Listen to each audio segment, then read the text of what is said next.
Dear student, class 11th physics class. आज physics class में हम देखेंगे कि लास्ट टाइम में हमने लेक्चर में देखा था कि कुछ हमने फंडामेंटल फोर्सेस की बात की थी, नेचुरल फोर्सेस की बात की थी।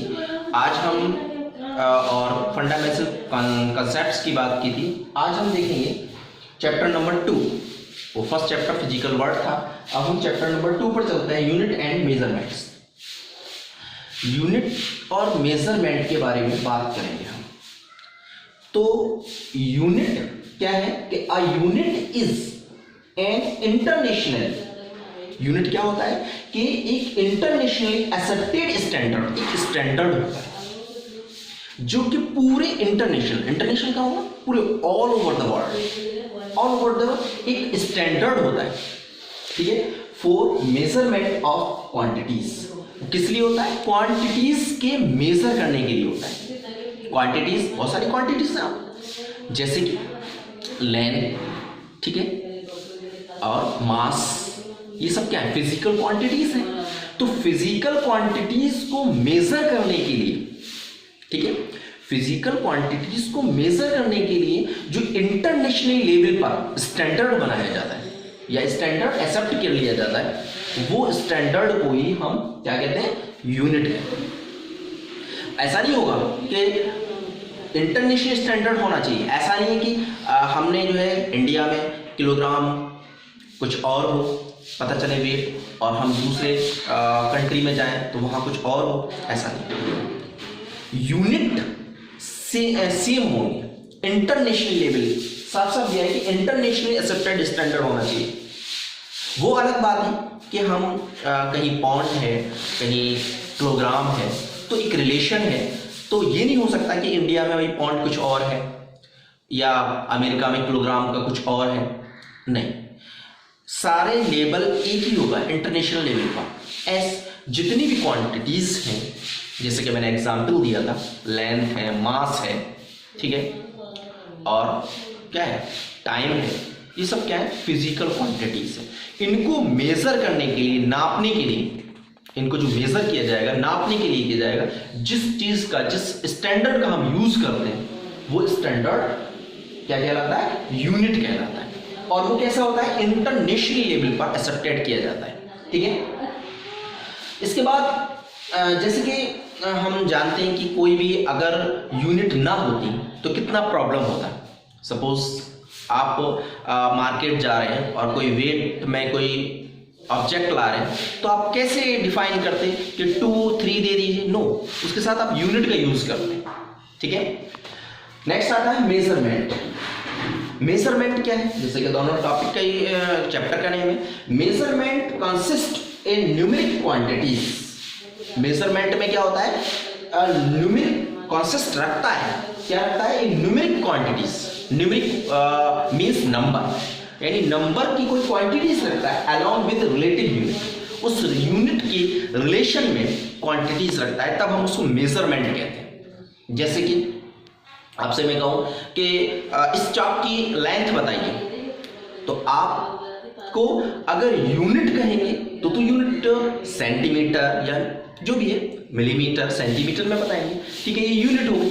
बट अगर मेजरमेंट कहेंगे तो इस यूनिट के साथ आपको न्यूमेरिक वैल्यू भी बोलनी होगी, तब ये कहना जाएगा मेजरमेंट। इसका मेजरमेंट सिर्फ आपके ये कहने से पूरा नहीं हो जाएगा कि मिलीमीटर सर या सेंटीमीटर। नो, मेजरमेंट कब पूरा होगा? जब इसके साथ आपको मेजर करने के लिए दिया है और न्यूमेरिक वैल्यू यानी नंबर की वैल्यू आप लगाएंगे। सपोज आपने कह दिया कि sir it's measurement is 4 centimetre, 3 centimetre, तब आपने 3, 4 न्यूमेरिक वैल्यू ली और सेंटीमीटर उसकी यूनिट ली, तो आपका अब ये क्या कहलाएगा? पूरा मेजरमेंट। तो मेजरमेंट क्या होता है कि उस रिलेटिव यूनिट के साथ न्यूमेरिक वैल्यू का जब हम यूज करते हैं तो वो क्या कहलाता है? Measurement. 3 now students, kinds of unit. अब हम बात करेंगे काइंड्स ऑफ यूनिट की। यूनिट के काइंड्स, हमें यूनिट समझ में आया है कि यूनिट क्या होता है। अगर नहीं है तो फिर से आप वीडियो को बैक करें और फिर से देखें, रिपीट करें कि यूनिट क्या है, ठीक है। अब आगे हम काइंड्स ऑफ यूनिट। तो सबसे पहले है फंडामेंटल यूनिट्स। कि फंडामेंटल यूनिट्स कौन सी होती हैं? तो फंडामेंटल जो क्वांटिटीज होती हैं उनके लिए जो यूनिट का यूज करते हैं वो फंडामेंटल यूनिट्स होती हैं, ऐसे भी कह सकते हैं, या फिर ऐसे यूनिट्स फॉर फंडामेंटल और base quantities.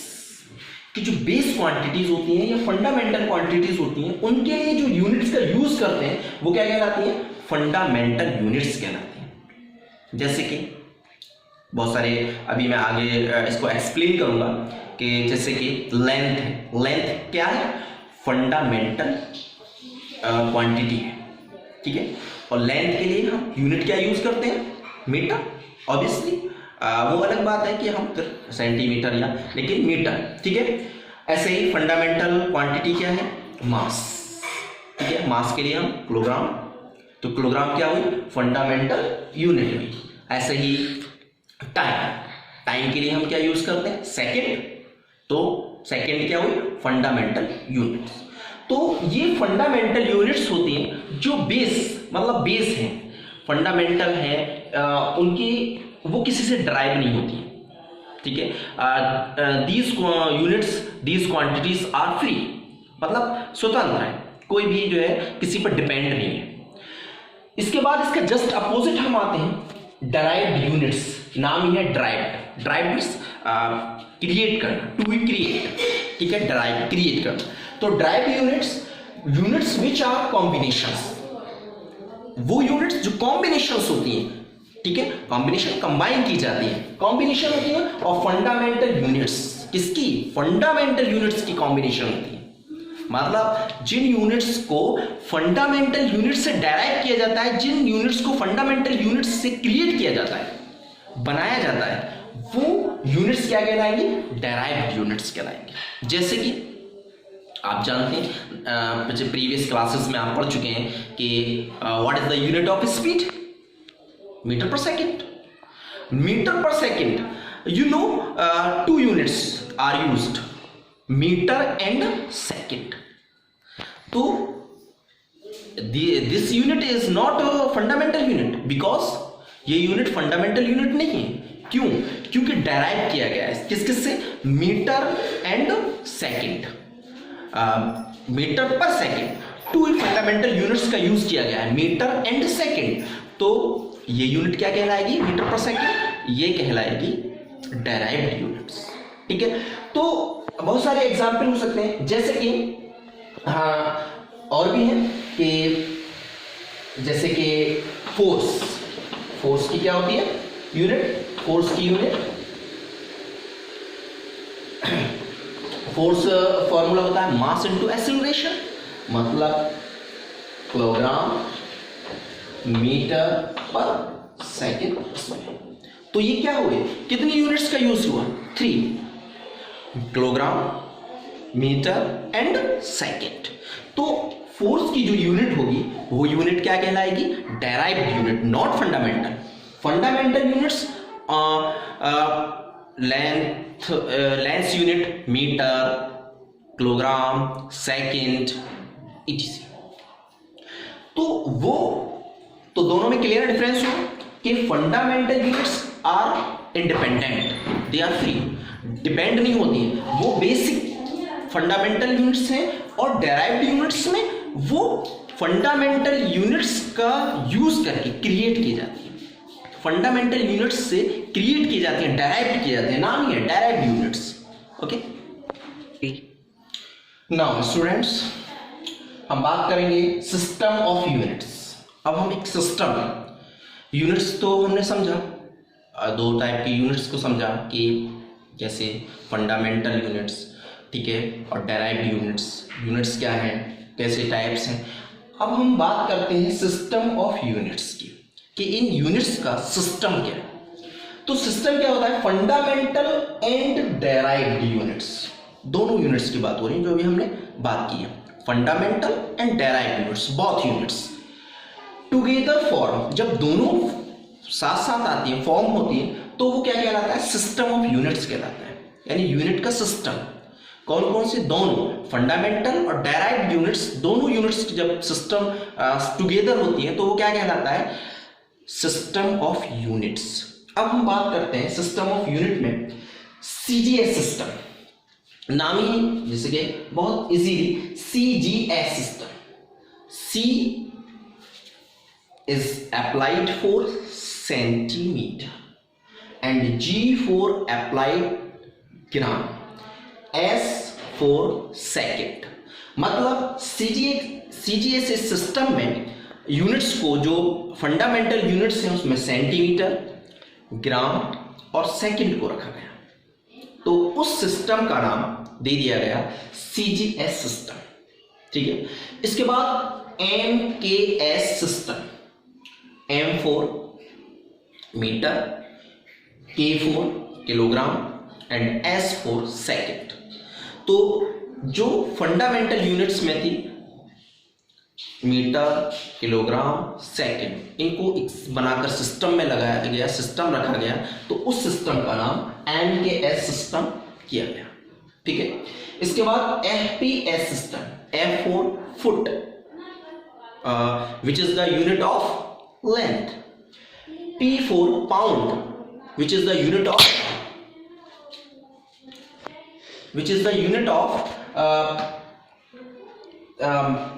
mass, and S second। तो फुट, पाउंड एंड सेकंड, जिसको FPS सिस्टम दिया गया। दूसरा नाम इसका ब्रिटिश सिस्टम भी था, ब्रिटिश सिस्टम ऑफ यूनिट्स। ठीक है, तो FPS सिस्टम में ये सिस्टम्स अलग अलग टाइमिंग में चलते रहे, लेकिन इन सब के बाद एक मीटिंग में 1971 की मीटिंग में एक यूनिट दिया गया जिसका नाम दिया गया SI यूनिट सिस्टम। ठीक है, वो क्या थी? SI unit system internationally accepted system, एक ऐसा सिस्टम था जो इंटरनेशनली एक्सेप्टेड था पूरे इंटरनेशनल लेवल पर। ठीक है, यूनिट्स का, जिसको कहा गया सिस्टम इंटरनेशनल द यूनिट, ये फ्रेंच वर्ड है, सिस्टम इंटरनेशनल द यूनिट्स, जिसका मीन्स था इंटरनेशनल सिस्टम ऑफ यूनिट्स, कि इंटरनेशनल लेवल पर यूनिट का सिस्टम क्या होगा। इट वाज डेवलप्ड इन 1971, जिसे 1971 में डेवलप किया गया था। इसमें 7 यूनिट्स का यूज किया गया। ठीक है, तो वो हम आगे डिफाइन करेंगे कौन कौन सी 7 यूनिट्स, इतना आप ले लीजिए। ठीक है, और आप वीडियोस में देखने के बाद जो भी आपको पूछना है तो आपको बार बार टीचर्स बता रहे हैं, सभी 2 मेथड है आपके पास। आप पर्सनली उन्हें व्हाट्सएप मैसेज कर सकते हैं या फिर आप कमेंट बॉक्स में पूछ सकते हैं जो भी आपके प्रॉब्लम्स हैं। ठीक है, हैव अ नाइस डे।